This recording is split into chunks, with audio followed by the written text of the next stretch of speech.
ওই সময় আমি অভিনেতা হিসেবেও খুবই বিলো অ্যাভারেজ ছিল, মানে নিম্নমানেরই বলা যায়। ইচ্ছে নদী আমার ক্যারিয়ারের খুব ইম্পর্টেন্ট গেম চেঞ্জার ছিল বলে আমার মনে হয়। আমি খুব ইন্টেলেকচুয়াল সাজার চেষ্টা করছি না, আমি একেবারে ইন্টেলেকচুয়াল নই। পারিয়ার যতটা সাকসেস বা সুপারহিট দেখানো হচ্ছে আদতে নাকি সেটা হয়নি। সিনেমা চলবে বা চলবে না সেটা সম্পূর্ণভাবে আমাদের অডিয়েন্স ডিসাইড করে, আমরা কেউ ডিসাইড করার মতন ক্ষমতাই রাখি না, সেই অধ্যত্বটাই আমাদের দেখানো উচিত না। তোমার কি পারিশ্রমিক বাড়িয়ে ফেলেছো পারিয়ার পর? সত্যি কথা বল, এইটা বল। অ্যানিমাল করবে আমার পার্সোনাল লাইফে প্রেম হলো কিনা বা প্রেম ভাঙলো কিনা সেইটার জন্য তো আমার ক্যারিয়ারের কিছুই যায় আসে না।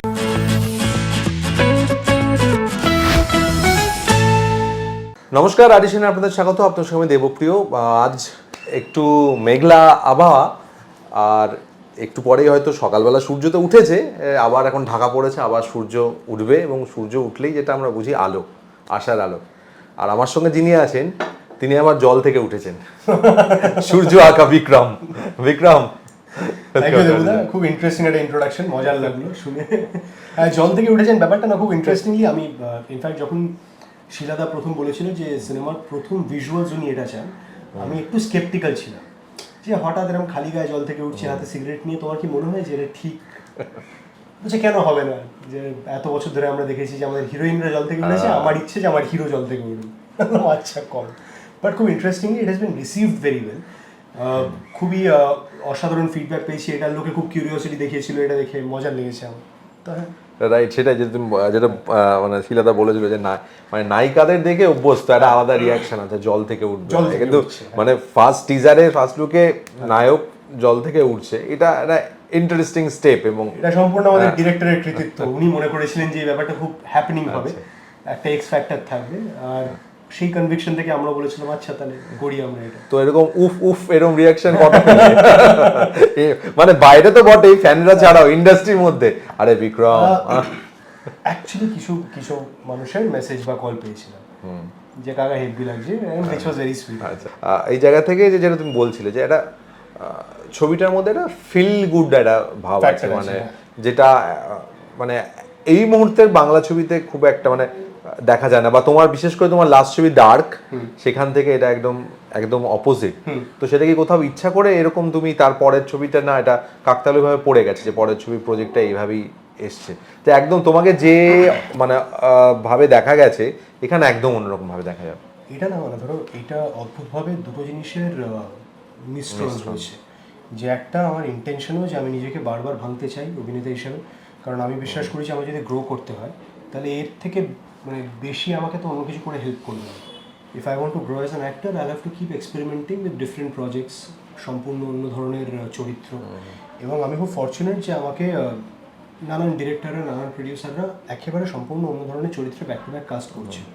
সেটা যদি আমি আগের বছর থেকেই ধরি তাহলে অতনু ঘোষের শেষ পাতা হোক, বা তারপরে অরিত্রর শহরের উষ্ণতম দিনে হোক, তথাগতর পারিয়া হোক, বা এখন আমরা সূর্য প্রমোট করছি তো শিলাইত মল্লিকের সূর্য হোক, সবকটা আমরা যদি দেখি actually are very different from each other প্রত্যেকটাই। এবং এর পরের যে দুটো রিলিজ আছে, ঠিক ইমিডিয়েটলি পরে আছে দুর্গাপুর জাংশন, অরিন্দম ভট্টাচার্যের, যিনি এর আগে শিবপুর বানিয়েছিলেন। সেটা একদমই একটা খুবই gritty murder mystery, gritty dark intense murder mystery. আর তার ঠিক পরে আছে অমর সঙ্গী, আমি আর সোহিনী করেছি, সেটা একটা খুবই ফুরফুরে মেজাজের রমকম। তো আমি যদি জাস্ট দেখি যে এটা আমি যে একদম চাইনি করতে তা না, নিশ্চয়ই আমিও চেয়েছিলাম এরকমভাবে কাজ করতে। আর আমার মনে হয় যে সেই জিনিসটা প্রবলি ভগবানও কোথাও একটা সাপোর্ট করেছে, যে সেরকম কাজ আমার কাছে এসছে বা অফার করা হয়েছে। রাইট, কোথাও কি মনে হয় বিক্রম তো অনেকদিন ধরে ইন্ডাস্ট্রিতে রয়েছে, বহু বছর ইন্ডাস্ট্রিতে রয়েছে, হ্যাঁ ইভেন, কিন্তু কোথাও মনে হয় কি অফ লেট এখন বিক্রম মনে করছে যে বিক্রমকে দিয়ে অভিনয় করানো যায়, মানে পরিচালক, কারণ আমি বলছি তুমি মানে বাপ্পাদার সময় থেকে তুমি তখন অন্য ধরনের, হ্যাঁ সেই, হ্যাঁ তো সেই সময় ওটাও একটা অন্য ধরনের, তুমি মানে শুরু করেছিলে একটা অন্য ধারার ছবি দিয়ে, মানে অন্য ধারার সো কল কমার্শিয়াল নয়, এবং তো সেই জায়গা থেকে এখন এতদিন এখন আমি অন্যরকম কমার্শিয়াল ছবি করার চেষ্টা করছি। রাইট, এবং তোমাকে অফারও করা হচ্ছে নানা ধরনের চরিত্র। কোথাও কি মনে হয় এখন মনে হচ্ছে যে না বিক্রম অভিনয়টা করতে পারে, আগে হয়তো অতটা, কারণ তারপরে মাঝে সেই অনুযায়ী সেরকম চরিত্র পাচ্ছিল না, বা কোথাও মানে এরকম কোথাও কাউকে বলতে শুনিনি ওই সময় আমি দাঁড়িয়ে বিক্রমকে নিয়ে কাজ যে করতে বিক্রমকে চাই। নিয়ে কাজ করছি বা বিক্রম নতুন ছেলের মধ্যে বিক্রম খুব ভালো অভিনয় করে। আমি একদম খুব ফ্র্যাঙ্কলি বলি, না, আমি তখন থেকে আমি শুনিনি, জানি, তুমি কেন, আমি নিজেই শুনিনি কোনোদিন তো। কিন্তু এখন সবই শোনা যাচ্ছে। হ্যাঁ, এটা আমি যদি একটু ধরো রিভাইন্ড করে বলি, যে যখন আমি শুরু করি 2010-এ, তখন সাত পাকে কথা বলে একটা সিরিয়াল থেকে শুরু করেছিলাম, এবং 2011-এ সম্পূর্ণ আমার সৌভাগ্য যে তখন বাপাদিত্য বন্দ্যোপাধ্যায় এলাচ অধ্যায় বানাচ্ছিলেন, এবং তিনি বিশ্বাস করতেন যে অতীন চরিত্রটা তিনি একেবারে ফ্রেশ কোনো মুখকে দিয়ে করাতে চান, কারণ তার মনে হয়েছিল যে অতীনের মধ্যে ওই ভালনারেবিলিটি, ওই ইনোসেন্সটা উনি চান। সেখান থেকে আমার কাস্টিং করা হয়েছিল। আর ওই সময় আমি অভিনেতা হিসেবেও খুবই বিলো অ্যাভারেজ ছিলাম, মানে নিম্নমানেরই বলা যায় আচ্ছা। একেবারেই। যে উনি আমার থেকে যেটা এক্সপেক্ট করেছিলেন তার শিখিভাগও হয়তো আমি ফুটিয়ে তুলতে পারিনি অন স্ক্রিন, যেটা আমার ফেলিওর সম্পূর্ণভাবে। এবং যেটা হয় যে একদম আউটসাইডার একটা ছেলের যদি ডেবিউ ফিল্মে তার অভিনয় খারাপ হয়, এবং সেটা যদি গোটা ইন্ডাস্ট্রি এবং অডিয়েন্স রাইট অফ করে, তাহলে তাকে বাকি ইন্ডাস্ট্রি ভালো কাজ দেওয়ার তো কোনো দায় নেই ইন্ডাস্ট্রি, কেন দেবে? সুতরাং এটা হয়েছিল 2012-তে। তারপরে ধরো আস্তে আস্তে ক্যারিয়ার একটু একটু করে এগোনোর চেষ্টা করে। 2013-তে বেডরুম রিলিজ করে, 2015-তে ইচ্ছে নদী হয়, সরি 13-তে আমি আর আমার গার্লফ্রেন্ড রিলিজ করেছিল, 15-তে ইচ্ছে নদী হয়। সেটা আবার একটা ইচ্ছে নদী আমার ক্যারিয়ারের খুব ইম্পর্টেন্ট গেম চেঞ্জার ছিল বলে আমার মনে হয়। And I am very thankful যে সেই সময় লীনাদি এবং স্টার জলসা আমাকে ওই অপরচুনিটিটা দিয়েছিল। ইচ্ছে নদী প্রচণ্ডভাবে মানুষের ফেভারিট হয়ে ওঠে, আমার চরিত্রটা মানুষের খুবই ভালোবাসা পায়, এবং কোথাও একটা গিয়ে তখন অনেকের মনে হয় যে বিক্রমকে দিয়ে ভালো কাজ করানো সম্ভব, যে কারণে ধরো সাহেব বিবি গোলামের মতন একটা সিনেমা আমায় কাজ করা হয়, বা খোঁজের মতন একটা সিনেমা আমাকে নিয়ে বানানো হয়। তো সেগুলো তখন একটু একটু করে হওয়া শুরু হয়েছিল। বাট আমার মনে হয় এই যে আমি অন্যরকম কাজ বা ভালো কাজ করতে পারি, এবং আমার ওপর প্রডিউসার বা ডিরেক্টর ভরসা করে একটা লিডিং ক্যারেক্টার দিতে পারে সিনেমায়, সেইটা প্রমাণ করতে আমাকেও কোথাও একটা খুবই ফোকাসড হয়ে ওটার পিছনে এফোর্ট দিতে হয়েছে। রাইট। তো এই জায়গা থেকে তুমি নিজেই বলছো যে তোমার মনে হয়েছে তুমি বিলো অ্যাভারেজ বা নিম্নমানের অভিনয় হ্যাঁ, তো হ্যাঁ, আমি তো ওই অভিনয় অনেস্টলি বলছি, এটা কি আর আছে। হ্যাঁ, তো এই অভিনয় মানে ক্রাফটের পেছনে আর কি, অভিনয়ের জন্য তুমি কি প্রসেসের মধ্যে দিয়ে গেছিলে, মানে ট্রেনিং থেকে শুরু করে?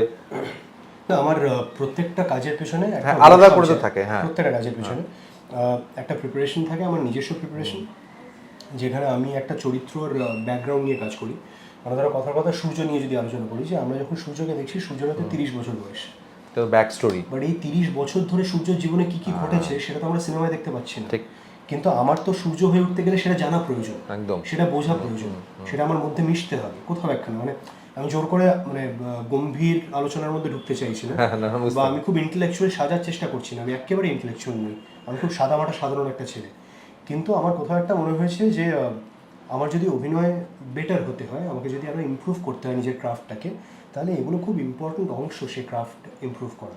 আর আমি আমার কিছু ডিরেক্টরের প্রতি খুবই গ্রেটফুল, যে তারা সবাই মিলে তাদের নিজেদের প্রজেক্টের স্বার্থেই এই জিনিসটা আমাকে বোঝাতে পেরেছেন। সেটা অতনু ঘোষ হতে পারে শেষ পাতার জন্য, আমরা দীর্ঘদিন অতনুদার আমি বসতাম যে সৌনক আদতে কেমন, সে বাড়িতে কি করে, তার ছোটোবেলা থেকে বড় হওয়া কীরকম, সেরকম একটা প্রফেশন বেছে নিতে বাধ্য হয়েছে কেন, সে কি এমন কিছু করতো যে কাজটায় সে সাকসেস পায়নি বলে বাধ্য এটা করছে। তো আমাদের ক্যারেক্টার গ্রাফের মধ্যে সৌনক ওয়াজ অ্যান অ্যাসপাইরিং ক্রিকেটার, সে চোটের জন্য ক্রিকেট খেলা ছেড়ে দিয়েছে, এমন একটা বয়সে গিয়ে, ধরো 24 বছর বয়সে, যখন তার আর অন্য কিছু করার ফিরে যাওয়ার কোনো অপশন ছিল না, আর পড়াশোনা কোনোদিনই মন দিয়ে করেনি, খেলাটাই করতে চেয়েছিল। তুমি রিলেট করতে পারবে, ধরো তুমি যেহেতু নিজে খেলাধুলা করো, যদি এরকম কেউ হয় যে 24 বছর বয়সে গিয়ে আমার ইনজুরি ফেস করেছে, আর তো there is no scope to return. ঠিক ঠিক। তখন মূল স্রোতে ফিরতে গেলে এমন কোনো একটা কাজ তাকে করতে হয় যে কাজটা হয়তো সে মনে প্রাণে করতে চায়। তো সেই রকম, বা ধরো লুপধকের ক্ষেত্রে, পাড়িয়ার ক্ষেত্রে, আমরা একটা এরকম লোককে দেখছি যে এরকম গম্ভীর, অদ্ভুত, এত দাড়ি, এত চুল, সে সবসময় রেগে থাকে, মানুষকে মারছে, তার তো একটা ব্যাক স্টোরি থাকবে, কী আছে। সেটা পাড়িয়ার একদম শেষ অংশে একটু ইন্ট্রোডিউস করা হয়েছে, বাট আমাকে তো সেটা নিয়ে একটুখানি হলেও পড়াশোনা করতে হয়েছে। পাড়িয়া 2-তে আমরা ওটা পাবো, পাড়িয়ার সিকুয়েলে আমরা ওটা পাবো। হ্যাঁ, একদমই। তো সেইখান থেকে আমার মনে হয় very grateful to my director, সেটা তথাগত হোক, সেটা অতনুদা হোক, সেটা অরিত্র হোক, সেটাই তো মৌলিক হোক, তারা সবাই কিন্তু আমাকে এই জিনিসটা অ্যাচিভ করতে হেল্প করছে একটু একটু করে আর কি। ঠিক ঠিক। আচ্ছা, এই পাড়িয়ার কথা যখন উঠলো, ইন্ডাস্ট্রির অনেকের বক্তব্য, আমি নাম বলবো না, তুমি জানো, যে পাড়িয়ার যতটা সাকসেস বা সুপারহিট দেখানো হচ্ছে, আদতে নাকি সেটা হয়নি। তুমি নিশ্চয়ই শুনেছো, আমারও কানে এসেছে, নানান লোকজন বলেছে। এর দুটো উত্তর আমার দেওয়ার আছে। একটা হচ্ছে আমাদের ইন্ডাস্ট্রিতে কোনো কাজ যদি ভালো চলে, আনফর্চুনেটলি বাংলা সিনেমার ব্যবসা এমনি তলানিতে গিয়ে ঠেকেছে আজকের দিনে, যে কোনো সিনেমা যদি সত্যি ভালো চলে মানুষের বিশ্বাসই করে উঠতে পারে না যে সিনেমাটা ভালো চলেছে। সেইখান থেকে বোধহয়, কারণ তার হতেই পারে যে তার আগে তাদেরই সিনেমা রিলিজ করেছিল এবং একদম ব্যবসা করেনি, এবং হতেই পারে যে তারা এক্সপেক্ট করেছিল যে সেই সিনেমাটা অনেক বেশি চলবে। সেইখান থেকে পারিয়া তো খুব আনএক্সপেক্টেড ছিল, আমাদের ট্রিটমেন্ট, আমাদের গল্প, আমি অ্যাকশন হিরো, তথাগত নতুন ডিরেক্টর, অভিনব নতুন প্রডিউসার, এদের সিনেমা চলার তো কোনো কারণ নেই। বাট আমরা ভুলে যাই যে সিনেমা চলবে বা চলবে না সেটা সম্পূর্ণভাবে আমাদের অডিয়েন্স ডিসাইড করে। আমরা কেউ ডিসাইড করার মতন ক্ষমতাই রাখি না, সেই অধ্যত্বই আমাদের দেখানো উচিত না। সুতরাং পারিয়ার ক্ষেত্রে পারিয়া অডিয়েন্সের ভালো লেগেছিল, এটা আমাদের প্রাপ্য। এবার পারিয়া চলেছিল কিনা সেটা তো একটা বাস তৈরি হয়ে গেল সিনেমা যখন হলে চলে। আমি বলছি দেবদা একটা সিনেমা করেছে বা জিতদা করেছে, তার বাস যেমন অ্যানাউন্সমেন্ট থেকে হয়, একটা সিনেমা হলে চললে তার তো একটা বাস ক্রিয়েট হয়, সেই বাসটা তুমি তো ডিনাই করতে পারবে না, এক নম্বর। দু নম্বর হচ্ছে এই একই কথা আমি শুনেছিলাম যখন স্বর্ণবিশ্ব তমদিনে চলেছিল, তখন একটা অংশ লোক বলেছিল যে যতটা চলেছে বলা হচ্ছে ততটা আসলে চলেনি। তোমার আর আমার দেখা হয়েছিল সাউথ সিটিতে, আই থিঙ্ক একটা তুমি এমনি আমি এমনি দেখতে গেছিলাম, টিম দেখতে গেছিলাম, আর আমি এমনি দেখতে গেছিলাম, আমার দেখা হয়নি বলে। বোধহয় পঞ্চম সপ্তাহ বা ষষ্ঠ সপ্তাহে এরকম বিষয়টা হবে। অনেকেই এসেছিলেন এবং তারা তোমার সঙ্গে মিট করেছে, কথা বলে, আমি সামনাসামনি দেখেছিলাম রিঅ্যাকশনটা। এটা তো আমরা কেউ টাকা দিইনি দেবপ্রিয় দাকে যে তুমি ওই দিনই এসো, তুমি রেকর্ড করো, সেরকম ভাবে হয়নি বিষয়টা। বাট একটা সিনেমার 5th 6th উইকে, উইকেন্ডে যদি সকালবেলা যদি অলমোস্ট আই থিঙ্ক 40-50% লোক ছিল একটা সিনেমা হলে ছিল, তো সেইটা তো আমি জোর করে ক্রিয়েট করতে পারবো না দেবপ্রিয়। এই একই জিনিস পারিয়ার ক্ষেত্রে আমি বলবো যে এত লোক যারা দেখতে গেছে, এত লোক যারা এত বাহবা করেছে সিনেমাটা নিয়ে। ইনফ্যাক্ট নন্দনে একটা গ্রুপ গেছিলো 4 জনের, যারা ভিজুয়ালি ইম্পেয়ার্ড, তারা চোখে দেখতে পায় না, তারা শুধুমাত্র সিনেমাটার যা বাজ এবং সিনেমাটার যে পজিটিভিটি ছড়াচ্ছিল তখন, সেইটার উপর বেস করে একটা সিনেমা দেখতে এসেছিল, এবং একজনকে নিয়ে এসেছিল বন্ধু, যে সবটা বলে শোনাচ্ছিল ওদেরকে সিনেমা হলে বসে। আর এর ভিডিও আছে আমাদের ইনস্টাগ্রামে, মানে এটা এখন বানিয়ে বলছি না আমি তোমার, যে একটা ভিজুয়ালি ইম্পেয়ার্ড গ্রুপ, একটা এমন বন্ধু যে আগে পারিয়া দেখেছে, দেখে ওদের কনভিন্স করেছে এই সিনেমাটা দেখা উচিত, এবং হলে বসে সবটা ওদেরকে মানে বলতে বলতে যেতে হয়েছে, যেহেতু ওরা মানে দেখতে পাচ্ছে না। এটা তো আনবিলিভেবল, এটা তো সিনেমার জয় যাত্রা কোথাও একটা সবচেয়ে বড় প্রাপ্তি বলতে পারো, সব থেকে বড় প্রাপ্তি। এবং অ্যাট দ্য সেম টাইম খুব ইন্টারেস্টিংলি আজকে আমরা যেদিন বসে রেকর্ড করছি সেদিনকে পারিয়ার ডিজিটাল প্রিমিয়ার হচ্ছে হইচইতে।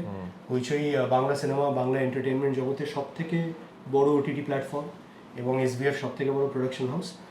আর তুমি যদি দেখো যে তারা যে পোস্টারটা রিলিজ করেছিল বা তারা যেভাবে প্রমোট করেছে, তাতে ওপরে লেখা আছে অ্যাকশন ব্লকবাস্টার অফ 2024।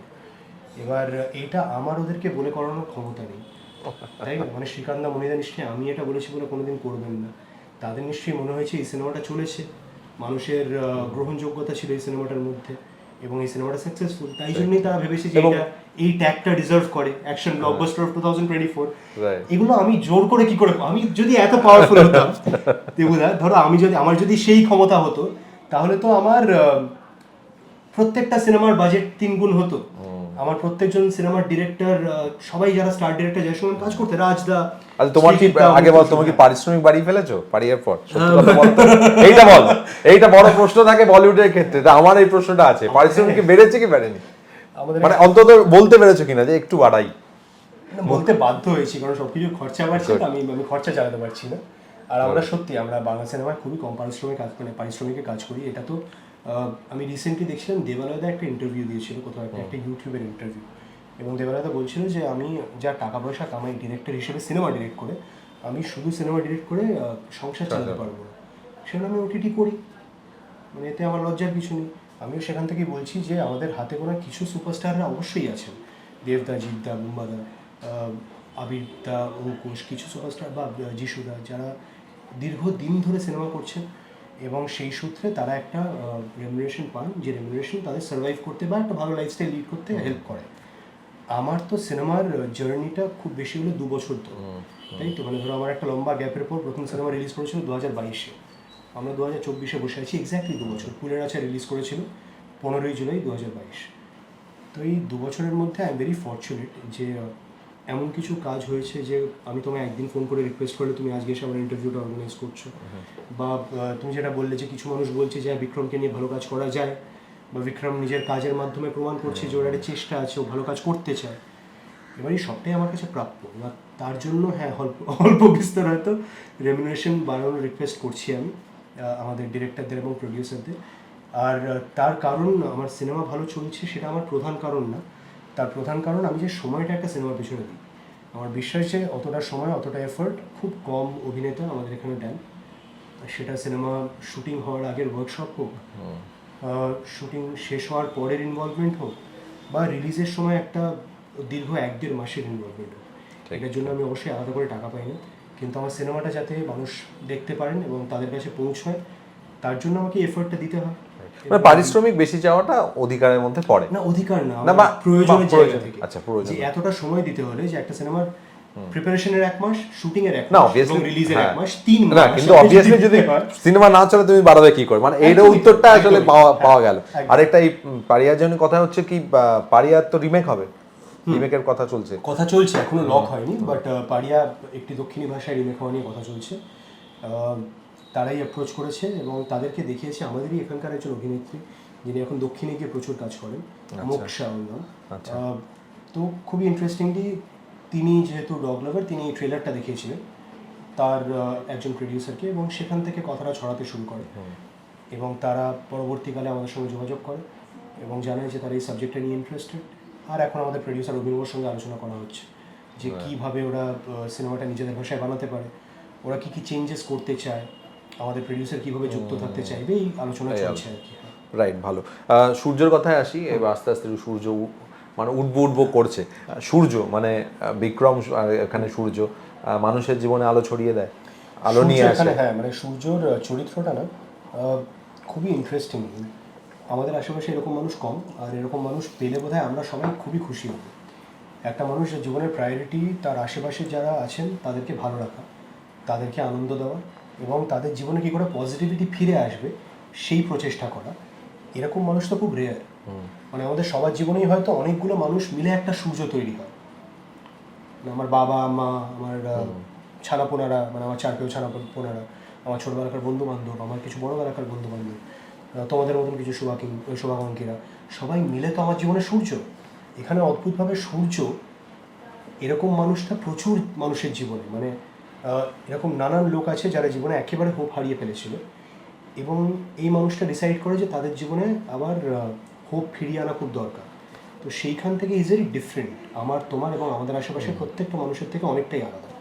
রাইট, এই যে হোপ আসার গল্প, তো তোমার জীবনে কোনো একটা সময় মনে হয়েছে যে মনে হয় মানে তুমি জীবনে নানা রকম, আমি আলাদা করে আর বলছি, নানা রকম সমস্যার মধ্যে দিয়ে গেছো, পার্সোনাল লাইফ হোক, ক্যারিয়ার হোক, প্রফেশনাল লাইফ, সব ক্ষেত্রেই, তো যে না আর আশা দেখতে পাচ্ছি না, এরকম হয়েছে? বা তারপর সেখান থেকে উঠে দাঁড়ানো কতটা, বা সেটা কতটা মানে নিজের সঙ্গে লড়াই করাটা? দেখো, আমার তো মানে হ্যাঁ, আমার জীবনে হোক বা আমাদের আশেপাশে প্রত্যেকের জীবনেই এরকম লো ফেজ আসেই, আসাটাই স্বাভাবিক, বা ডিপ্রেশনও আসে, খুবই স্বাভাবিক। এবং আমি নিজে বিশ্বাস করি যে জীবনে যাই হয়ে যাক না কেন, there will be better days again.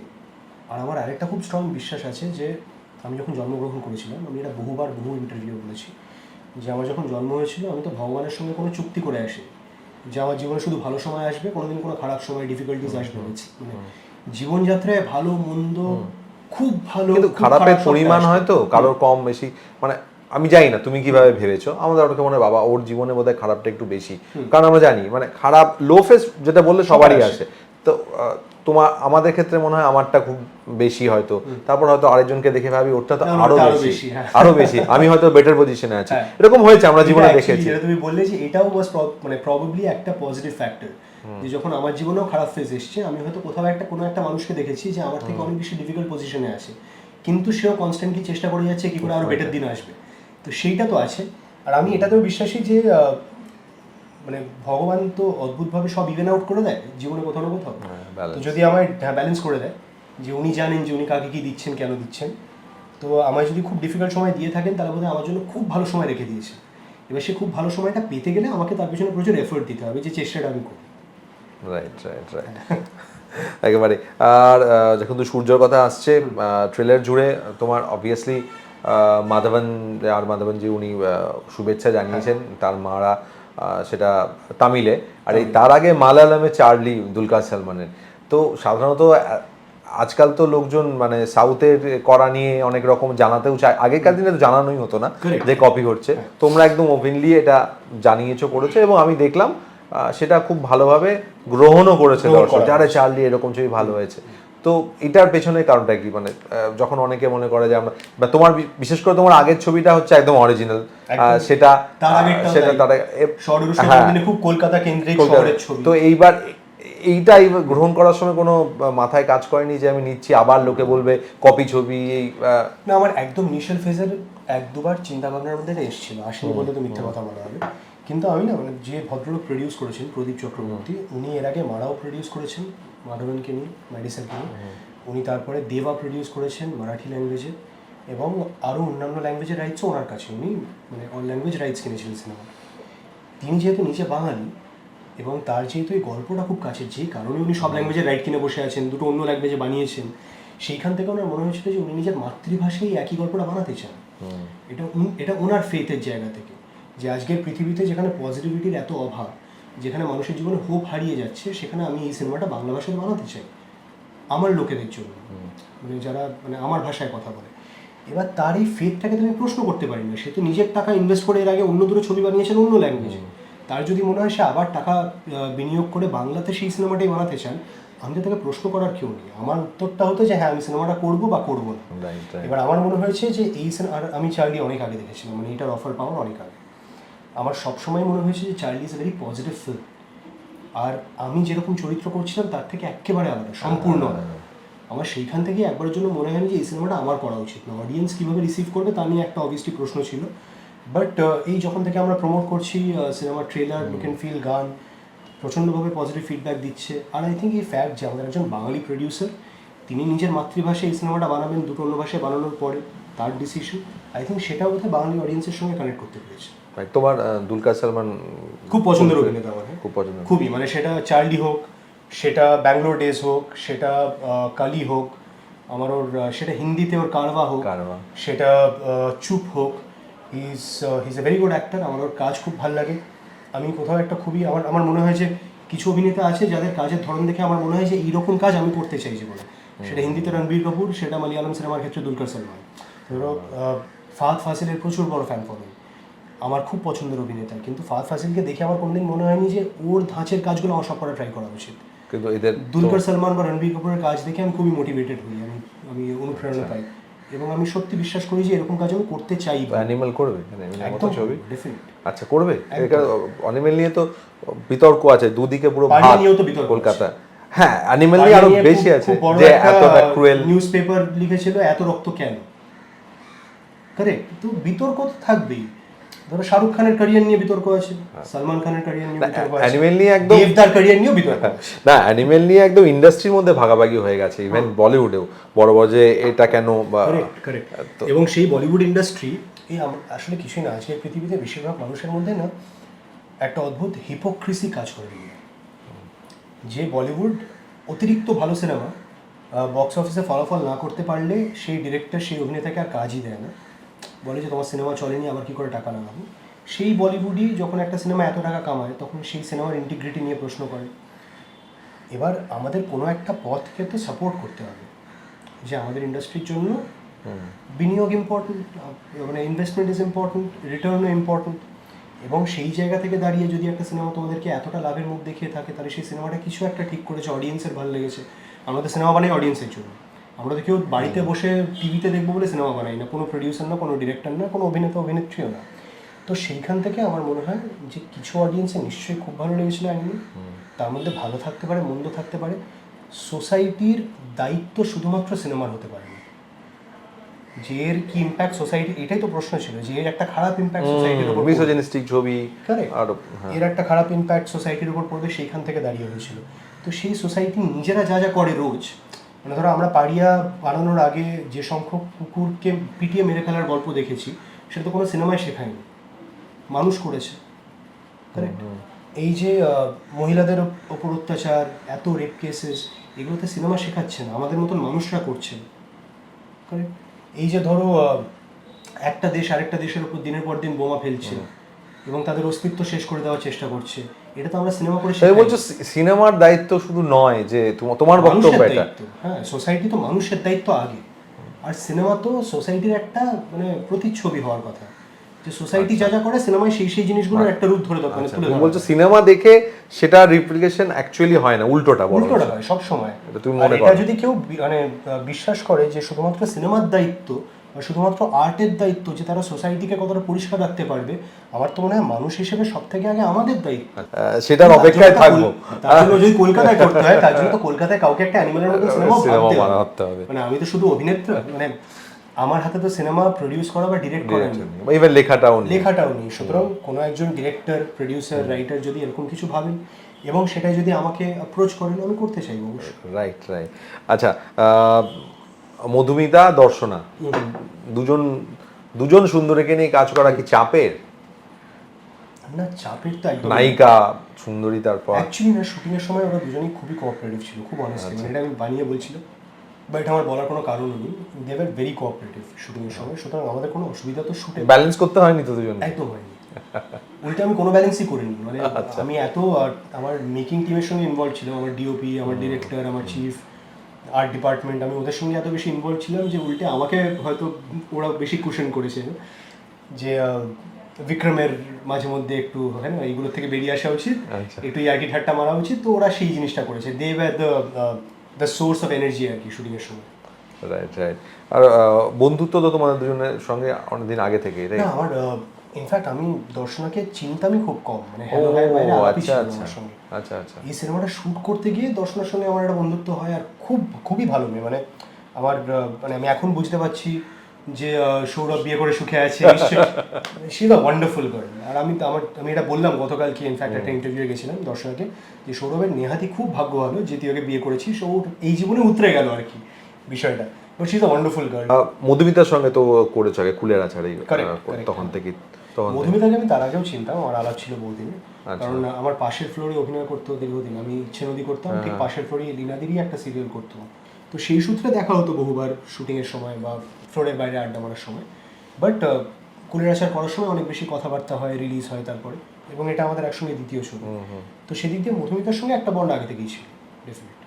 Right. আর পাহাড়ের শুটিং কি?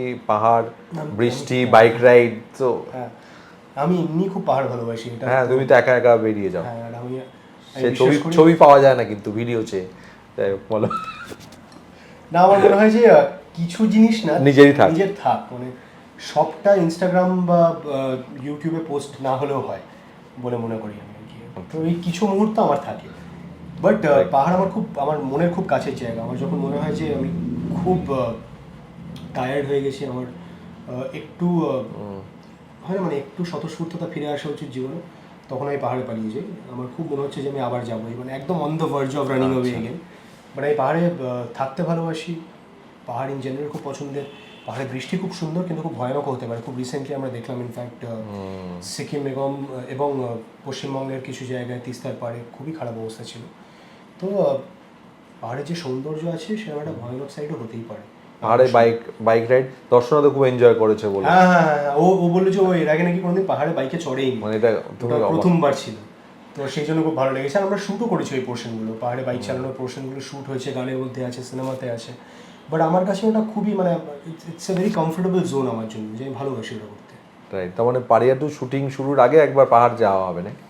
মানে ফ্রেশ হয়ে শুরু করতে একটু সময় আছে এখন, কারণ আমার আবার ট্রান্সফরমেশন করতে হবে। আচ্ছা, ওই যেমন আগে আবার উঠতে হবে, তার জন্য আমার অন্তত 6 মাস লাগবে। আমি জানিয়ে রেখেছি প্রডিউসারকে যে যেই দিন আমার প্রডিউসার বলবেন যে সব লক আমরা শুরু করছি, আমি বলবো আমার 6 মাস লাগবে, আমি রেডি হয়ে তারপর শুরু করবো। এটা বলা আছে, এটা কিছু করার মানে ডেট যখন দেবে তার থেকে 6 মাস আমার সময় দিতে হবে প্রিপারেশনের জন্য। 6 মাস দিতে হবে। আচ্ছা, রাইট। আচ্ছা, আরেকটা কথা, সূর্যর কথা হচ্ছে, একটু আগে বলছিলে যে আমাকে পার্সোনালি বলছিলে যে 40 পার হয়ে গেলে আর বিয়ে করার কোনো মানে নেই, 40-এর আগে। আমার মনে হয় সেটা আমি ভুল হতে পারি। তো বিক্রমের কি, মানে বিক্রম তো এখন সমস্ত কিছু আন্ডার র্যাপ, জানিও না আমরা কি চলছে অলরেডি। না আমি বলছি যে ওই একদম কেরিয়ারের শুরুর সময় কথা হচ্ছিল যে সেই সময় বিক্রমের প্রেমের অনেক কিছু সেই সময় থেকে পরবর্তীতে তো খুব সামনে এসেছে, কিন্তু তারপর থেকে বিক্রম একদম নিয়েছে যে আমি আমার প্রাইভেট লাইফকে একদম, সেটা কি ইচ্ছাকৃত? ইচ্ছাকৃত মানে আমার মনে হয় যে ওগুলো অনেক এফেক্ট ফেলছিল তোমার প্রফেশনাল পার্সোনাল লাইফ লাইফে? নিয়ে বেশি আলোচনা হলে না প্রফেশনাল লাইফের ইম্পর্টেন্স কমে যায় বলে আমার মনে হয়েছিল। যে আমি চাই যে আমার মানে অডিয়েন্স হোক, আমার ইন্ডাস্ট্রির মধ্যে লোকজন হোক, আমাকে যে মানুষ পছন্দ করে তারা হোক, আমাকে যারা অপছন্দ করে তারা হোক, তারা যাতে আমার কাজ নিয়ে একটু হলেও বেশি কথা বলে। কারণ at the end of the day আমার কাজটার জন্যই তো আমার আইডেন্টিটি। মানে আমি এই যে বসে আজকে তোমাকে একটা ইন্টারভিউ দিতে পারছি, বা এই যে মানুষকে বলতে পারছি যে আমার সিনেমা রিলিজ করছে, আপনারা হলে এসে দেখুন, সবটাই তো আমার কাজ রিলেটেড। আমার পার্সোনাল লাইফে প্রেম হলো কিনা বা প্রেম ভাঙলো কিনা, সেইটার জন্য তো আমার ক্যারিয়ারের কিছুই যায় আসে না। মানে আমি ভালো কাজ পাবো না ওটা দিয়ে, খারাপ কাজেরও কোনো অবকাশ থাকবে না। তো সেইখান থেকে দাঁড়িয়ে আমার মনে হয় যে আমি শুধুমাত্র কাজের ওপর ফোকাস করতে চাই, এবং তার সঙ্গে পার্সোনাল লাইফ সবার থাকে, আমার তোমার সবার আছে। সুতরাং পার্সোনাল লাইফে যদি ভালো কিছু হয়, যদি এমন পর্যায়ে পৌঁছয় যেটা সারা পৃথিবীর সবার জানা উচিত, নিশ্চয়ই জানাবো, কেন জানাবো। ফ্যানেদের তো একটা কৌতূহল থাকেই সবসময়, অনুরাগীদের, যে কি চলছে, আমি যে মানুষটাকে পর্দায় দেখছি সে অরিজিনালি, মানে শুধু প্রেম বলে না, সে পার্সোনালি কেমন, এটা একটা জানার সবসময় ইচ্ছে থাকে। বাট আগে তো আরো বেশিই ছিল, এখনো আছে। এখন এই সোশ্যাল মিডিয়ার দৌলতে আই থিঙ্ক ওই ইচ্ছেটাও কমে গেছে। সবাই নিজের পার্সোনাল লাইফ এত বেশি মেরে ধরে ইনস্টাগ্রামে বা ফেসবুকে বা ইউটিউবে। আমার মনে হয় যে আমরাই এটা একটু বাড়াবাড়ি করে ফেলেছি, এতটাও করা উচিত না। আর আমি সেটাই বিশ্বাসীও নই যে আমি আমার প্রত্যেক দিনের জীবনে কি কি করছি, মানে আমি ঘুম থেকে উঠে কি করি, আমি কি খাই, আমার আজকে কাদের সঙ্গে দেখা করার, আমি বন্ধুদের সঙ্গে, স্কুলের বন্ধুদের সঙ্গে আড্ডা মারলাম কিনা, তুমি খুব কম এরকম ছবি দেখবে না আমার খুব একটা। মানে বা আমি পাহাড়ে গেলে ঘন ঘন প্রত্যেক দিন এত এত ছবি দিচ্ছি, কি করছি বা রিল বানাচ্ছি, আমি পারি না ওগুলো। এটা আমার অক্ষমতা। এগুলো পারলে হয়তো আমার ইনস্টাগ্রামের ফলোয়িং বেশি হতো, আর অমুক সংখ্যক ব্র্যান্ড এসে আমায় অমুক টাকার ডিল দিত, সেগুলো হতো নিশ্চয়ই। কিন্তু সবার তো স্ট্রেংথ থাকে, উইকনেস থাকে, এটা আমার উইকনেস, আমি এটা পারি। And you are happy with it? I am very happy with it. Right right. আমি সিনেমা করার চেষ্টা করছি, আমি নিজেকে অভিনেতা হিসেবে আরেকটু ইমপ্রুভ করার চেষ্টা করছি। এটা একটা অনগোয়িং প্রসেস। আর এই পুরো জিনিসটা আমাকে এতটাই ব্যস্ত রাখে যে আমার তারপরে না এই পুরো জিনিসটা প্ল্যান করার মতন আমার মানে আমার অবকাশ হয় না খুব অনেস্টলি। তো ফাইনালি যেটা জিজ্ঞেস করবো, কলকাতার বাইরে কাজ করার ইচ্ছে মনের মধ্যে নেই? নিশ্চয়ই আছে, কেন থাকবে না। ভালো কাজ পেলে, মানে এমন কাজ যদি পাই যে কাজের দ্বারা আমার ক্যারিয়ারের উপকার হবে বা অভিনেতা হিসেবে আমি গেইন করবো, নিশ্চয়ই করবো। আমার ঠিক এই মুহূর্তে মনে পড়ছে না, আমি যদি ভুল না করি, তোমার হিন্দিতে ধারাবাহিকের একটা একবার কথা হচ্ছিল বা হ্যাঁ, এর মধ্যে অনেকগুলো হয়েছে ইনফ্যাক্ট। অ্যান্ড আবার I will be very grateful to the people, আমি নাম করেই বলতে পারি, সুশান্ত দাস, আমার প্রথম সিরিয়ালের প্রডিউসার ডিরেক্টর সাত পাকে বাঁধা। তিনি একটি হিন্দি সিরিয়াল অফার করেছিলেন যে তারা হিন্দি সিরিয়ালের হিরো লোক করতে চান, আর চ্যানেল থেকেও স্টার ওয়াজ দ্য চ্যানেল। তো আমি, অ্যান্ড স্টার তো একেবারে আমার পরিবারের মতন। মানে স্টার নানান সময় আমার ক্যারিয়ারের নানান ফেজে আমার পাশে থেকেছে। তো স্টারের একটা সিরিয়াল সুশান্তদা করছিল, সেটার জন্য বলেছিল। সুশান্তদা is like an elder brother, অনেক অনেক ভালোবাসা পাই আমি সুশান্তদার থেকে। আর লীনা দিয়া একটা হিন্দি সিরিয়ালের কথা বলেছিল, যে তারাও হিন্দি সিরিয়াল লিড খুঁজছে এবং চাই যে আমি করি। And I am very grateful to Leena দি। লীনা দি একেবারে আমার আমার অভিভাবকের জায়গায় আছেন, সারা জীবনই ছিলেন, এখনও আছেন।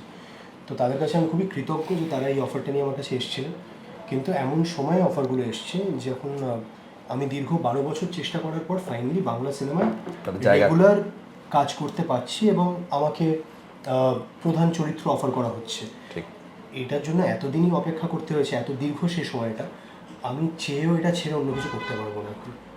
দিস ইজ, মানে এটার পেছনে প্রচুর এফার্ট গেছে, আমার দ্বারা সম্ভব না। তাই এইটাই আমি করবো এখন। আমি বাংলা সিনেমা নিজের যথাযোগ্যভাবে করতে চেষ্টা করব, ভালো কাজ করার চেষ্টা করব, এবং তার সঙ্গে যদি অন্য ভাষায়, সেটা হিন্দি হোক অন্য কোনো ভাষা হোক, এমন কাজ আসে যার জন্য আমার বাংলা সিনেমা করা বন্ধ করতে হবে, আমি সেটাও গিয়ে করবো। রাইট রাইট, একদম। যেহেতু সূর্যও আসার কথা বলে, আমরাও এই আশাই রাখবো যে তুমি বাংলাতেও আরও ভালো ভালো কাজ করো এবং বাইরের ভাষা গিয়েও তো কাজ করো, এবং হ্যাঁ হ্যাঁ, তো তোমার জীবনেও যেন আশা থাকে এবং সূর্যের মাধ্যমে যেন অন্যদের জীবনেও যে এই যে আশাটা সঞ্চারিত করবে সিনেমার মাধ্যমে, সেটাও যেন। হ্যাঁ, অনেক অনেক শুভেচ্ছা এবং ধন্যবাদ। আমি এটা বলতে চাই শেষ করার আগে, এটা রাখবেন হয়তো দেবুদা, দেবুদার সঙ্গে আমার পরিচয় এখন দীর্ঘ 10-12 বছরের তো হবেই, আরও বেশি হতে পারে। আমার ক্যারিয়ারের এরকম হাতে গোনা কিছু জার্নালিস্ট আছেন, বন্ধু, দাদা, দিদি, যাই হোক না কেন, যাদের ওপর একটা আস্থা রেখে আমি ফোন করতে পারি যে আমার এটা দরকার, তুমি একটু করে দেবে। তাদের মধ্যে দেবুদা একদম অন্যতম 3-4 নামের মধ্যে একজন। I am very thankful to you দেবুদা। না, thanks to you also, thanks to you, thank you. দেখা হচ্ছে, থ্যাংক ইউ। 19শে জুলাই রিলিজ করছে সূর্য, আপনাদের সবার কাছের দূরে সিনেমা হলে। প্লিজ দেখুন, আমার মনে হয় এই সিনেমাটা আপনাদের মন ভালো করে দেবে। দেখা হচ্ছে।